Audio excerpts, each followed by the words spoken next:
limits, knows how far you can go, knows your grandmother, knows your grandfather. So it uses what it used against your grandmother to defeat you.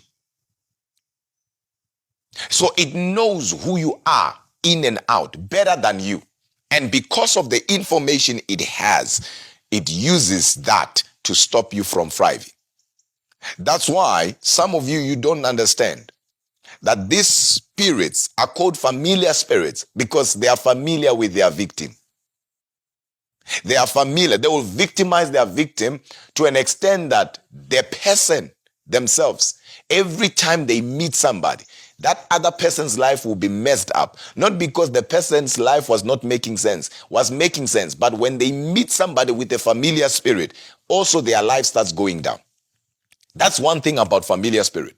You can meet somebody, sleep with somebody, and inherit that spirit that is familiar from that person, and you walk out with a familiar spirit. And that familiar spirit will deal with you, that once it finishes dealing with you, it does not leave you alone.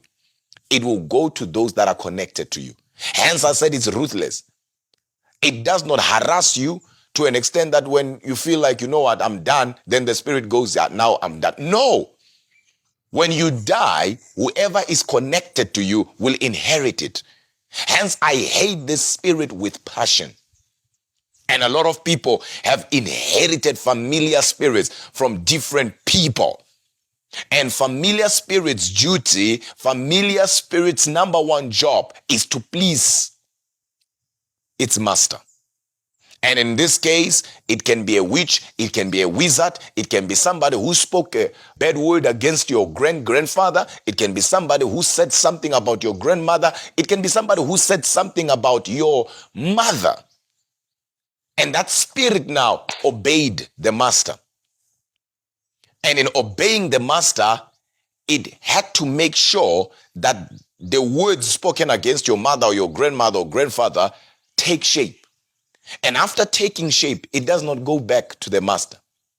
So it will serve the master by messing up that person's life. And when that person dies, guess what? It does not go back to the master. It goes to the person who's connected to that person. That's what familiar spirits are capable of. That's what they do. That's what they specialize in. That even in relationships, a lot of people don't make progress. And not because they are not good people. And not because they are not loving people. They love. They want the best for others as well.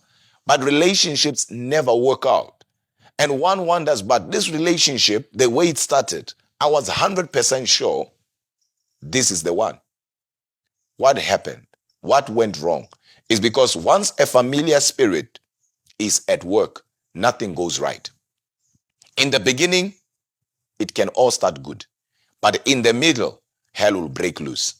Familiar spirits are so dangerous that they can help somebody say what you want to hear in order for you to love them. I don't know if you guys got that. Familiar spirits can cause somebody to say things that you are familiar with, things that will make you happy, and you will conclude, this person loves me. This person is serious about me. And only to realize that their words don't match their actions. It's a familiar spirit. It's familiar with its victim. And it will say what you are familiar with, or rather what you want to hear. I hate this spirit. I hate familiar spirits with all that is in me. I've seen destinies hijacked. I've seen people with greatness everywhere but nowhere because of familiar spirits. They don't care about your degree. They don't care about your educational background. They know this is how far you are going to go, and they will make sure you don't go as far. Some of you are dealing with poverty that never started with you.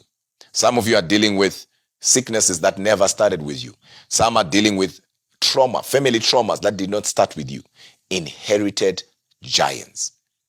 But I want to assure you that there is a way that one can be delivered. One can come out of all this. One can be rescued from all this. One can be separated. One can be taken out, brought out from all this. I'm talking about familiar spirits.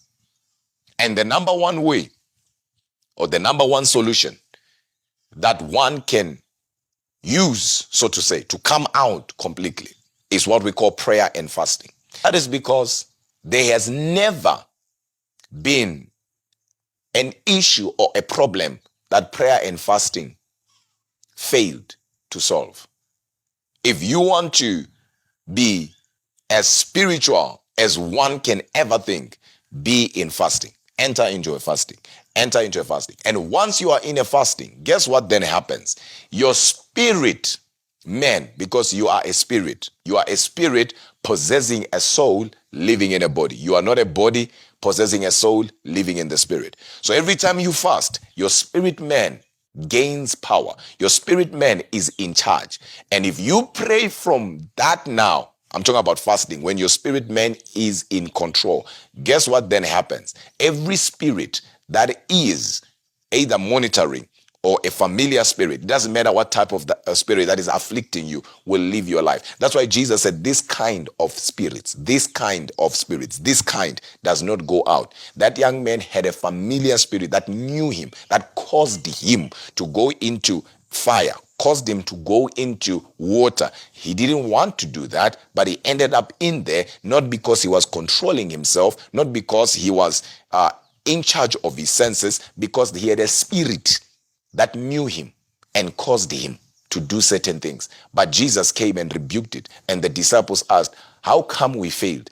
And Jesus gave them the solution. And he said, this kind. So even the kind of familiar spirits can only go out by prayer and fasting. And that is number one. Number two, the spirit that we are dealing with right now uses people who you yourself have a weak spot for, yet they have a wicked spot for you. Any relationship, whether it's a love relationship, whether friendship, hear me, any relationship, come here. Any relationship that is not a blessing but a burden, you need to let go of that relationship. Any relationship that is making you bitter, not better, you need to let go of that relationship. Any relationship that is pulling you away from the presence of God, it is not from God. It is not a blessing. That thing is a distraction. And you need to let go, because that's what they use. That's what the Bible then says, do not be equally yoked. And then it goes further and it says, what relationship does light have with darkness? And a lot of people tend to downplay that and think, you know what, I know what I want, or later on it will be better. The funny thing about familiar spirits, time has no power over familiar spirit. Let me say that again. One thing about these things, familiar spirits, is that time has no power over them. So it doesn't get better with time. Just in case you think time will solve this. No, time can't. Time does not have power over spiritual things.